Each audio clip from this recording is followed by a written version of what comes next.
Masechet Batra Daf Lamed Bet Amud Aleph, 2 lines from the bottom. How would Amar Haver guy told his friend, my bite that I was doing in my field? Marley answers him back, Minach Zevinta, I bought it from you. The Hashtara, and here is a document that proves that I bought it from you. Very interesting twist that happens right now. Amarle, the guy told him, Shtarat Zayafahu. This is a fake document. What are you talking about? What happened? The guy who had the document leans over. The guy leans over to Rabba and he says, the Dayan, who happens to be this is a forged document. Mihu, however, I had a good document, and it was lost. And I thought, in kid, at least let me make a fake one to make up for the real one. Rabba says, Rabba says, believe the guy. Because what would he have to lose to lie? Meaning, if he wanted to lie, what could he have lied? He could have said, yeah, what are you talking about? This is a real document. It's not fake. So he had no reason to confess it was a bad document. So when he's confessing it was a bad document, because it's a good document, it should count. Amar that says back to him, what are you talking about? You're going to grant him the property, but the problem is, you're going to use this document. But this document's a piece of pottery. It's nothing. It's worthless. You know it's worthless. So yes, he had a good migu. He had a good claim.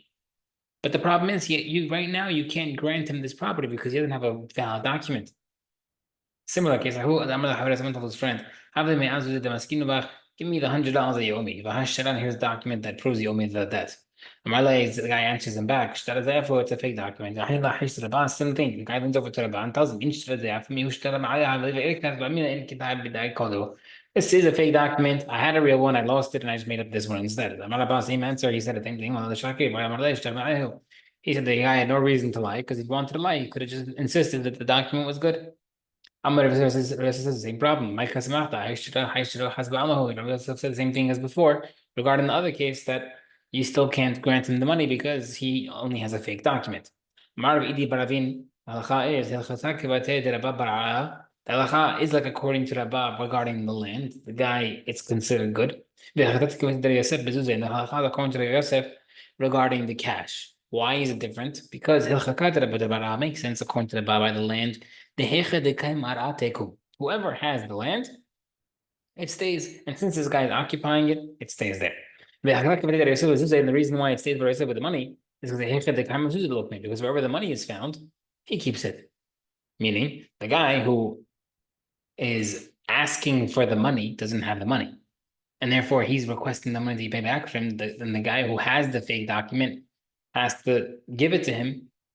And that means he is in possession of the money, and therefore, if you want to take it out from him, you need proof.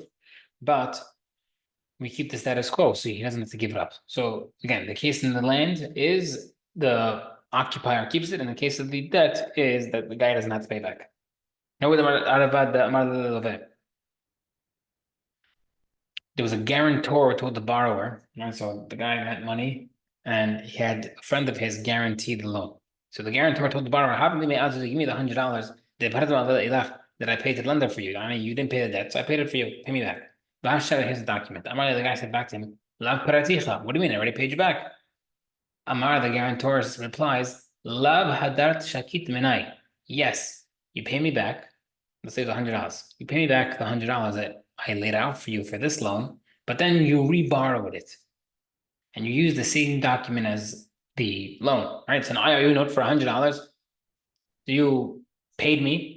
We swapped the document for the loan, for the money, and then you wanted to borrow $100 again, so you reused the same document. What happens? What's the halacha over here? What's the problem? Because the document cannot be reused. That document means that when I borrow the money on July 28th, that document is for that day only. It's not reusable if I want to reborrow the money next time. Therefore, when he admits that he reused the money, reused the loan, that's not considered a good document anymore. So then he answers back. Answers back. What's the problem? The guy admitted himself. The halacha is like Rabba land, and the halacha is like Yosef with money. Wherever the money is found, it stays. Since the guy admitted that he got paid back, and this is not a good document anymore, he can't extract it anymore, and therefore, the guy's believed that never have reborrowed it. Okay. But that only applies in this case of the guarantor. Only when he says that you reborrowed it again, right? So he said, oh, let me borrow the $100 back. It's the same document. But let's say he answered him, let's say the guy tried to pay him back the $100 initially, and he didn't reborrow it, but rather he told him, 1 second, you're paying back this $100. The $100 bills are torn, or the coins are ruined. Give me back new coins. So that's not considered a new loan. That's just a refund that he didn't accept the payment and he wants a different payment. Therefore, that in that case, even though technically, yes, he tried to pay him, that wasn't payment, and therefore the money that he owes him is not considered a new loan, and he would still, that document is considered out. Next case. Rava bar Sharshun, there's a rumor about Rava bar Sharshun. The Kashil Arad Diatni, he was using the land that belonged to Yutmir. What I mean, the case is that he lent money to their father, and instead of getting paid back cash, he says, okay, instead of me getting paid back cash from $2,000, I get to use your property for 12 months. I get to eat the apples in your property. And after 12 months of me eating your apples, that's considered my payment. So what happened is, seemingly the rumor is that he's still eating the apples even after the debt has been paid, and it belongs to the orphans now. He answers him, tell me now, what happened with your case? Tell me what's going on. Explain yourself. You have a rumor against you. Rama answers them, I had this land of security from this father of the orphans, and he owed me money from different loan. He said, I was owed $1,000 for the initial loan that I was eating the apples for. He also owed me $100 for a different loan. So I ate $1,100 to cover both loans. That's all I did. The problem is, I said to myself, why did that? I said to myself, if I give back the land, then I say, that your father owed me another loan, he wouldn't get paid because if you want to take money from an orphan, you have to swear that you're owed money. And I don't want to swear. So what did I do? I said, I know I'm legitimately owed money. So therefore, what I do, I hid the document that said that I could only collect $1,000 from the first debt. She was and I ate $1,100 instead of 1,000 to cover both debts. Then migu, because if I wanted to, I could have said something else. The ibaina, I could have said I bought it from your father. Mehemna, I believed. Therefore, when I'm telling you that I was owed the extra $100, believe me, and that's how I took payment via apples versus going to court, and then I'd have to swear against it. I said back to him, you wouldn't be able to say you bought it from him because because there's a rumor already against you. That is considered orphan land. Meaning, he said, oh, believe me that I'm saying I was owed the extra $100 and I had apples instead, because if I wanted to, I could have said I bought it and I already made a chazakah. Abaye said, no, that's not true. You couldn't claim that because there's a rumor going around that you're using their field, which means nobody believes that it's your field, and therefore you can't claim the yera chazakah. The Gemara says, Ella zil go back, give the property back to the orphans. And when the orphans get older, take them to court to retain that extra $100 that you're owed on the second loan.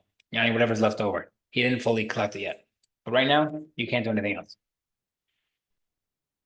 Next case. Kirive did Idi bar Avin Shachif, the relative of Idi bar Avin died. Beshavak Dikla, and he left a palm tree as his inheritance. Rav Idi bar Avin, Amar Anak Rav Idi bar Avin said, I'm the closest relative to this guy, and therefore belongs to me. Another guy said, Anak I'm the closest relative. Let's hope at the end, ended up being that Rav Idi found out that he was a closer relative, and therefore they gave the tree to Rav Idi. Amar Rav Idi said, hold on a second. The guy passed away 2 years ago, you took the tree until now, and then finally I was able to prove that I'm a closer relative. The past 2 years you're eating the fruits from this palm tree, you should pay me back. Amar Rav Chisa said, no. Why are you talking like this? He's giving like a rebuke. He's saying, well, why? This is what they're going to call a big tzaddik that's making bad demands, because Why? Aman kasamich more. He's saying to him, why would you think that you get the money back? Ahai, on this tree, hakamar da'ana mekretzfe. But until now, we believe that he was the first owner. However, Rabbi never said, no, it doesn't make sense. If he was the only reason why he had it the first 2 years because we thought he was the closer relative, that other guy. But now that we know that Rabbi is a closer relative, you should get back the tree, and whatever was used by the first 2 years by the other guy, it wasn't used legitimately because he was the other Rabbi was always the closer relative. This tree always belonged to him, and therefore I'm happy that we found it out now. But the first 2 years this guy was using it, he was using it illegitimately, and therefore Kevan the Odi. Once the guy admitted that it belongs to Rav Chisda, then the tree always belongs to him. Right? You find something and you're using it for 2 years, and you find out it wasn't yours, it was someone else's. You have to pay back whatever you used. But I'm questioning against Rav Chisda. And seemingly it's very hard to understand Rav Chisda. How does Rav Chisda say that you don't get paid back from the guy using the tree that would have belonged to him of Idi for the first 2 years? See, Tosafot Rabbeinu Hananel explains the Gemara that is a girsa changing of the words that we'll understand better. Baruch Olam,